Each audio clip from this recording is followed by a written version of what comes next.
This is Arthur Carmazzi, and welcome to Agents of Change. And today we are in Abu Dhabi at the palace of Her Highness Badria Al Mulla. And with me I have Princess Ade and Prince Fahad, and we are coming from different places, okay? So would you introduce yourself a little bit? My name is Ade Garrick. I am co-chairman of Minawa and a business partner of Her Excellency Badria Al Mulla. I'm Fahad and I'm the CEO of International Emirates Engineering for company, with the investments company. And okay, and what we have just completed, the breaking of fast. Okay, which during the Ramadan time is the time when people and friends literally come together after not eating or drinking for an entire day, okay, and come together to finally break the fast and eat.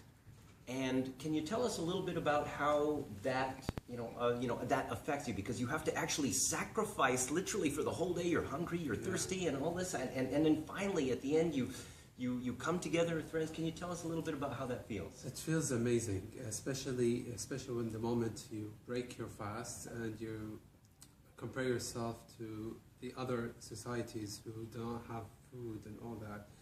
And we are all blessed by God and the goodness within the society, and of course having great friends and family across with us. That's an amazing blessing. Okay, and Princess Ade, you're not Muslim, you're Catholic. Okay, so but how did it feel to come together and share, in a multicultural, multinational environment? Well, I have always said that coming together brings about some sense of unity and makes us all feel that we are one big spiritual family. You know, whether we are Muslims, Christians, or other belong to other religions.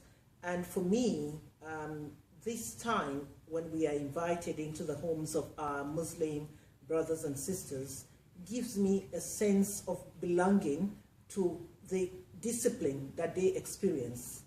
It encourages us to live together as one in harmony and to share with all the various aspects of spirituality of their religion as well. It's also likened to our time, our Lenten period. In the Catholic religion, we have our Lenten season, and this is the same for us. So it really actually gives me a sense of spiritual upliftment to come and break fast with my Muslim brethren. So it gives me, this time of the year, I always like to call on the Muslim ulama and the Christian clergy to use the lessons passed out by this period to unify us in faith and religion. Fantastic. And see, the thing is, though, that, the discipline, as you've well put it, okay, is something that is not just applied to Ramadan. It's also something that we often apply in regular life, okay, where, if sometimes, especially these days when we're living in an instant society, we tend to want something now, now, and therefore, literally the emotional value of what we're getting now is far, far less than the emotional value if we apply what we call delayed gratification, which is very nicely detailed in M. Scott Peck's book, The Road Less Traveled. And if you actually think about the things that you have waited for, the things that you have literally had the discipline to consistently act on and move forward towards, whether it was like starting a new business or starting a new relationship, okay, the waiting until finally finally when you get that one thing, when you get that first sale, when you get that first kiss, when you get that whatever, okay, that you are trying to achieve, the longer it takes, the more focused you are and dedicated you are in making that happen, the greater the emotional value that comes after you finally achieve it. But the problem is that sometimes we don't have that discipline. So how has Ramadan supported you in business and the ideas of literally delayed gratification? How did you say that supports you in business? To be honest, it gives me discipline and to have a patience. Exactly. Ramadan taught me to have a patience in order to achieve something, for example. In a business context, for a project, let's say, I wanted to achieve it by that time, but there's some constraints I have to think of. But on the other hand, in Ramadan, it gives us an opportunity to know we have to have this discipline, and by the time we break our fast. And of course, because in Ramadan there is all the discipline, not just by fasting from food, even body, even talking. You have to be polite and good, even with the eyes. So we have different disciplines from different perspectives, from different areas.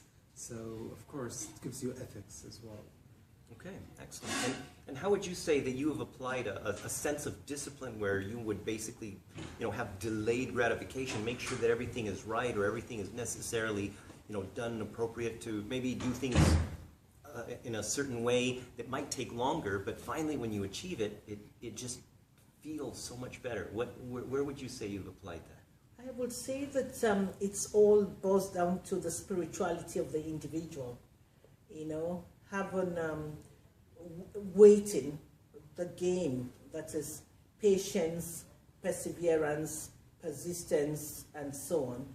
Just having the discipline to realize that you must take one step at a time and then finally get to your goal. And that actually encourages more and more discipline. So for me, it's actually like putting myself on a pedestal to say, you have to watch out, you have to respect people.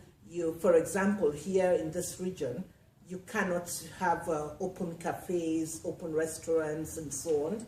And most of the time, you have to also be respectful of the culture and the timing of the spirituality of the other religion. So for me, it's actually a time for harmonization, a time for speaking to myself and listening to others, and then following that pattern that would otherwise lead us to continuous chaos if we do not pause and do what the others are doing sometimes. Okay.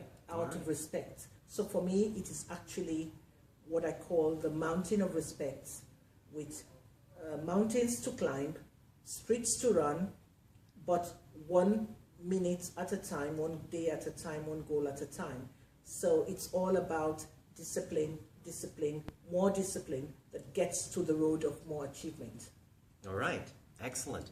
Well, so what have we learned today? We've learned that basically, if you do something fast, you're not necessarily going to get as much emotional value, and it may not mean as much to you, which means it's easily discarded potentially.